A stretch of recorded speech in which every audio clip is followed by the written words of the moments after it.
From the Blind Ability Studios, it's Wellness Wednesday with your hosts, Beth Gustin and Robin Ennis.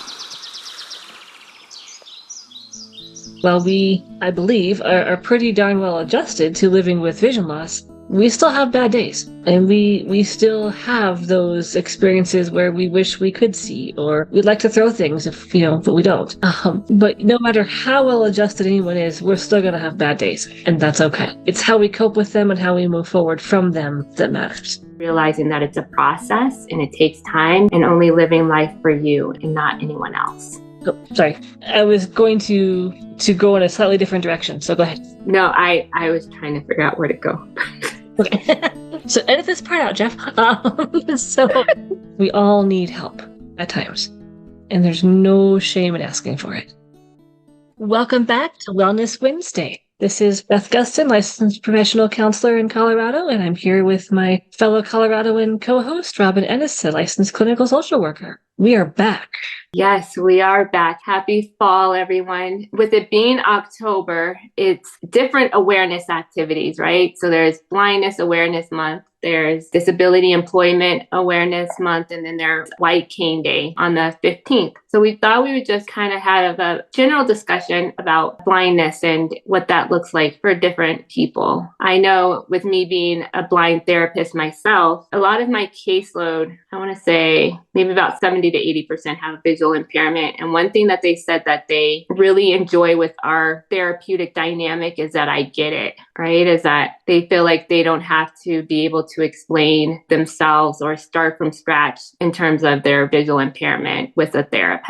And I think it can be helpful talking to somebody where you feel like they understand on a different level what you're going through. Absolutely agree with that. And as a blind therapist as well, I have a high percentage of my caseload of clients with visual impairments. And I do think one of the really important things to look for when you are looking for a therapist is it a good fit? And one of the ways it's a good fit is that person truly sees you. They get you. They understand. You don't have to educate the therapist. And I think it's really important to find a therapist who you have to educate less.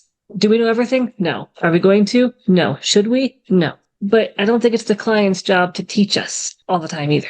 I agree. You said it really perfectly, the word educate. I feel as individuals with disabilities, whether it's blindness or in a wheelchair or hearing impaired, I feel like we constantly have to educate other people on how to interact with us. And that can be very exhausting. When I used to work for a university, one of the interns said, I'm tired of advocating for myself. It seems like everywhere I go, I am constantly having to fight for my rights or fight for myself. And so in a therapeutic environment, that's when you should feel where it's an environment where you feel like you could just sit, right? Just to be. And so if you feel like you have to constantly educate your therapist, and I can imagine that feels like more so you're doing work than actually having an hour to let your guard down or to relax per se. I agree again. And I also think along with the self-advocacy piece comes this, I don't think all of us experience this. I'm going to speak for myself and I think the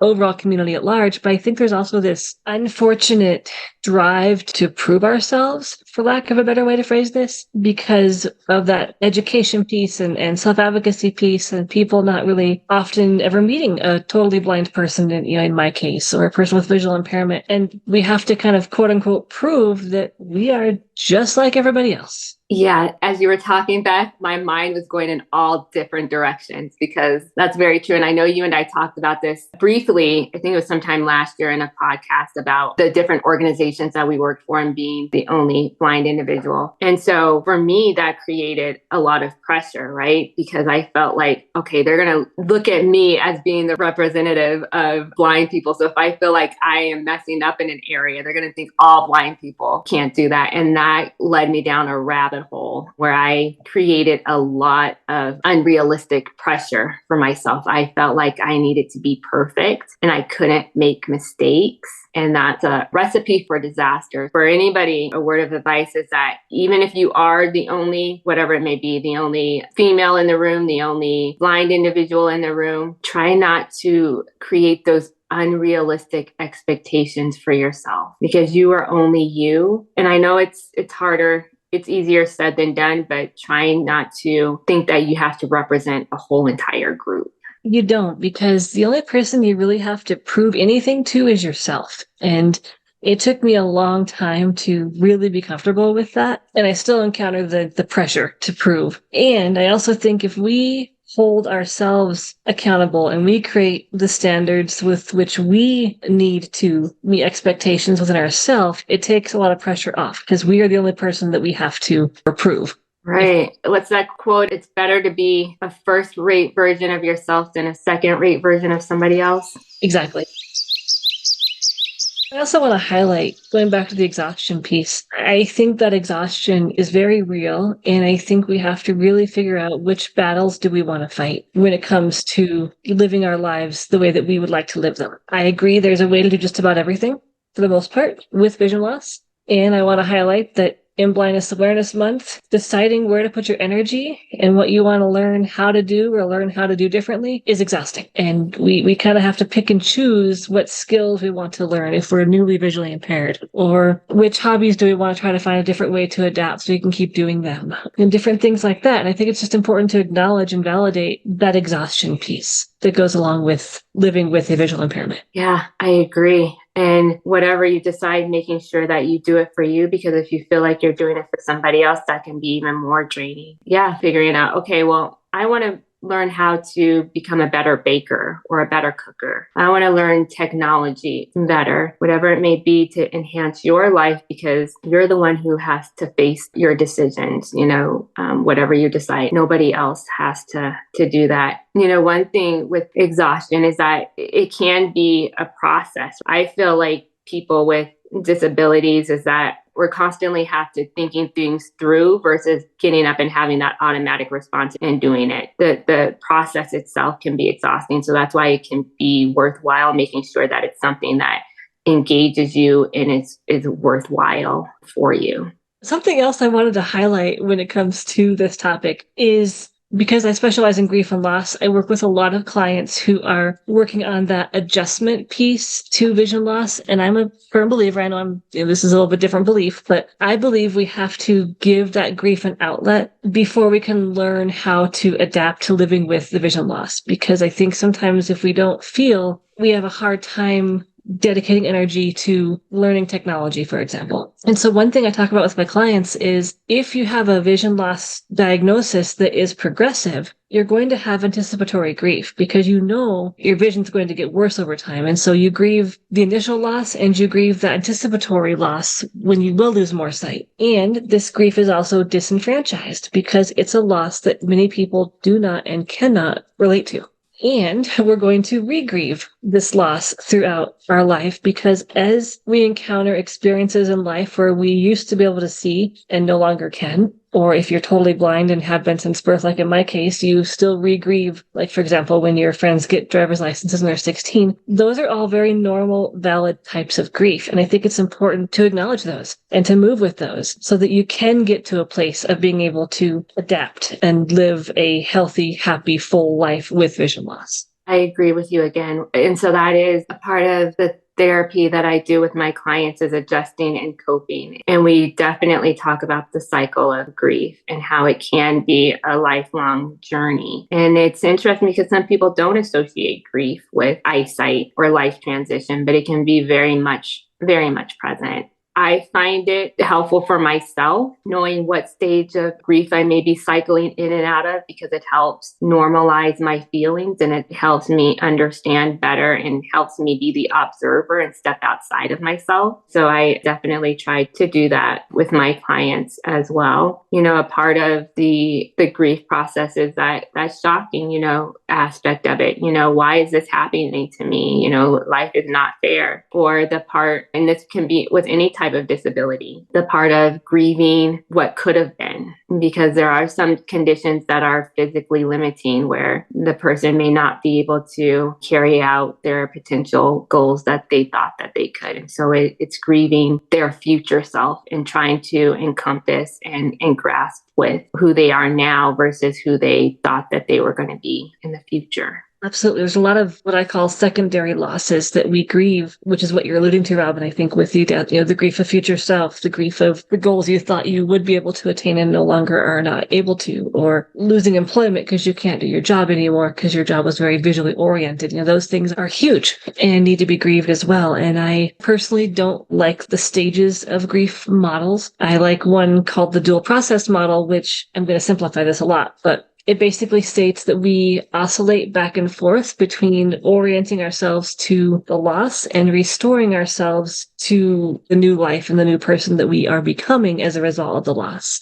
Mm-hmm. And so it kind of allows us the time and space to grieve and the time and space to rebuild. Mm. And so we're not always in grief and we're not always in rebuild. We're going back and forth between the two as energy and life allows. Yeah, very true. Like acceptance, right? Like eventually you go through those things that you mentioned, Beth, as well as I did, and you ultimately come to terms with your circumstances, but it doesn't mean that you're not going to have feelings of sadness or whatever it may be. And I think Robin and I can both tell you that while we, I believe, are pretty darn well adjusted to living with vision loss, we still have bad days. And we still have those experiences where we wish we could see, or we'd like to throw things but we don't. But no matter how well adjusted anyone is, we're still going to have bad days. And that's okay. It's how we cope with them and how we move forward from them that matters. Exactly. As I tell my clients, I am human too. And I said, let me drop something on a carpet and I can't hear where it dropped. And then I'm like, oh, shoot, where did it go? Yeah, those are moments where I wish I had my eyesight to see for that drop too. Yeah, I constantly remind my clients that the exercises that we do or things that I ask them to do, I don't ask them to do things that I haven't tried, right? And that I am human and I go through, different feelings as to it's how you work through them that really, really matters. I agree. And I'm the same. It's like if I will never ask someone to do something that I won't do myself. And I think this brings up a bit of a tangent possibly, but I'm thinking about dropping something on the carpet and we can't hear where it landed and we can't find it. What do we do? Mm-hmm. Because if we live alone, we may have to decide, okay, do I go ask a neighbor to help me find it? Do I use technology? Do I wait till a friend comes over? I've gotten very good at doing all my medicines over the sink. So if I drop a pill, it's going to fall in the sink. That way my dog won't get it. Just finding these different solutions to live well, if you will, with vision loss. And I bring this up because I think it goes back to energy. Again, which solutions do I want to learn for which tasks? Because we can't do it all at one time. And we can't do it alone, too.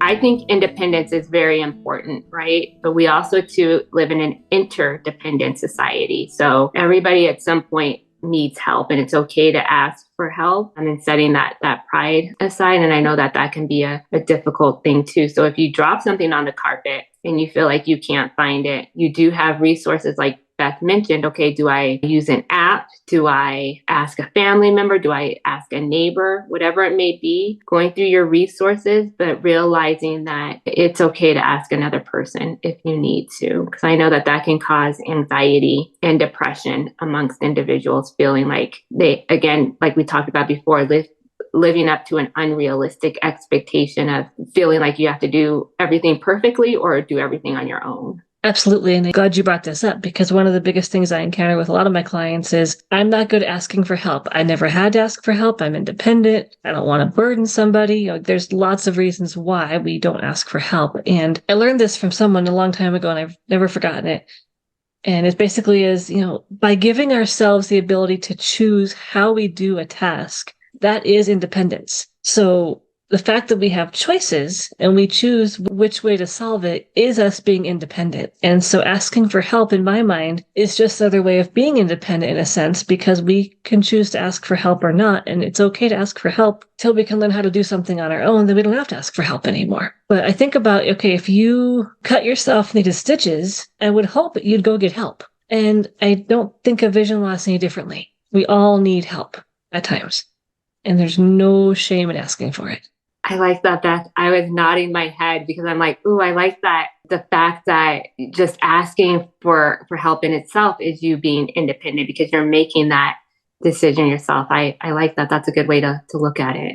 Yeah, I think we sometimes have a lot of pressure on what defines independence. And I'm glad you brought up interdependence, because I do think interdependence is a much more healthy way to live than independent, because we all need each other and we all have strengths and supports we can provide each other. And none of us, no matter how able we are, gets through life without some help at some point. Exactly. I wholeheartedly agree with that. And so just to sum it up is that whenever you're thinking about, since it is Blindness Awareness Month, thinking about how has blindness or visual impairment impacted you? How have you been navigating this journey? And really recognizing the strengths that you have and everything that you've done. And also 2 areas that you feel like you want to become better at or enhance your skills, noticing both sides, but also too realizing that it's a process and it takes time, and only living life for you and not anyone else. Absolutely. As I always tell my clients, no matter what your goals are, make sure they're yours. Because if you're working on achieving somebody else's goals, you will not achieve them. But if they're yours, you will. As always, we really appreciate all of your feedback and comments and questions and topic suggestions, so please keep those coming. We do read them and we do see them. I know we did receive one around mood tracking apps, and we are going to revisit that once Apple rolls out the mood tracker, because it's not currently available in iOS 17. So we will come back to that one. But in the meantime, we look forward to next month, and take care and stay grounded. Take care, and until next time. You can send Beth and Robin a message at 612-367-6093 or by email at info@blindabilities.com. They'd love to hear from you.